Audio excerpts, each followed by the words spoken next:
Well, okay, welcome to week 14. It's just impossible to believe, isn't it? Okay, this is the week you've theoretically turned in your paper to the discussion forum titled Peer Review. If you haven't, you're in trouble, all right? Let me go again one more time over the purpose of peer review. Students have different mixed emotions about peer review, okay? And I understand that. It often doesn't work very well, all right? So one way to make it work, though, is to think of it as a way for you to look at other people's work, all right? And generally, as a writer, you recognize good writing when you see it, all right? So what I'm asking you to do is compare your writing to what you're seeing in the peer review, okay? If you're seeing papers that are short, if you're seeing unfocused paragraphs, if you're seeing papers that have no references to the research material in the paragraphs, you know they're not doing very well, okay? So you have two things. One, you can look at your own paper and say, okay, am I doing this better, all right? And then two, you can make some comments, well, hey, you know, I like the paper, but I'm not quite understanding this, or maybe some more illustrations here, more examples. I need to see the research more clearly to really be convinced by your argument. That's the kind of comments you can make to your peers, okay? At the same time, I want you to learn something back from your peers, one, about the topic, and then two, just about writing in general. So look at peer review as a chance to kind of see where you are vis-a-vis the rest of the class, to be scouting out for really good writing. You're going to see some, okay, and then say, okay, how can I bring my writing up to this level? You're also going to see some stuff that's not very good, okay, because that's, you know, everybody comes from a different high school background. I understand that, all right. If you come from a really strong English program in high school, you're going to be a good writer. If you come from a weaker English program, you're going to be struggling still. Or if you're 10, 15 years away from high school, it's like, oh man, and if you hadn't done any writing.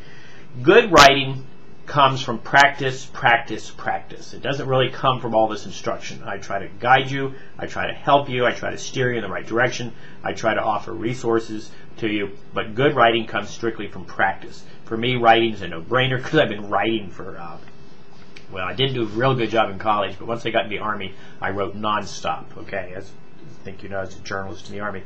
Okay, the other thing you should be doing is you should be going back and looking at your syllabus and saying, okay, what's the criteria that worth looking for good writing in this paper? So look at your syllabus. The criteria is very spelled out. This is a critical week for you to polish up your own writing and to be helping other students with their writing. Basically, I'm constantly looking for two things in a research paper. I'm looking for focused paragraphs. Notice the paragraph has a clear topic sentence and it clearly sticks to that topic, all right? And then the other thing I'm looking for is plenty of references of your own to the research material. I don't want these reading like editorials, please, okay? So as you make comments in other papers, if it starts to read like an editorial, say that. Now let me explain this, okay? These are supposed to be analytical papers, and students often get confused between analysis and opinion. They're very similar, okay? Opinions are a dime a dozen. Analysis is when you look at the research material and don't just say what you think, you say what it means, and you prove what it means, all right? You prove it from the research, okay? So we all have opinions about this, that, and the other. They're bogus. They're not worth anything, all right? What's worth something is when we analyze this issue that we're looking at and say, okay, here's what I think it means. You know, you don't have to say I think, but here's what it means, and then here is my support. Here's the research. Here's the expert testimony that shows me what it means and proves to you that I'm correct, okay? So I don't want to belabor that point, but it's the proof is in the pudding, all right?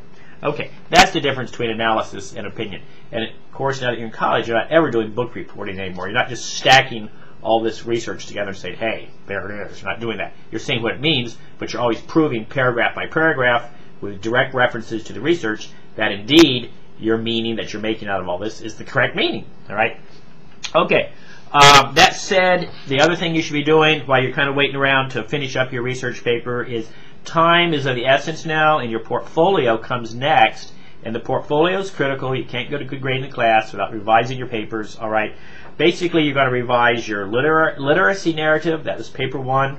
You've got to revise your literature analysis. That's paper 2. And you've got to revise the research paper. That's paper 3. And I'm going to combine those 3 revision grades for a new grade called the portfolio grade. You're also going to write a very detailed revision memo explaining what you revised, why you revised, or if you didn't revise anything, you have to tell me why, okay? And that's a whole new grade, very important component of the class. If you want to revise your PowerPoint, you don't have to, or if you want to revise your annotated bibliography, you don't have to, but you may if you think you need a higher grade, and I'll average those in. So that part's up to you, but you must revise paper 1, paper 2, and the research paper. So you need to go back and be looking at my comments if you've not already revised them. And this is going to require a very good writer's memo. Okay, so there's more writing. Okay, plus you're going to have a final exam, which is more writing. So stay on top of all this. Don't just take the time off here and say, oh, I got my research paper done, I won't do any more work on W131 this week. Be working ahead. We are so close to the end of the semester. It's spine tingling. Okay.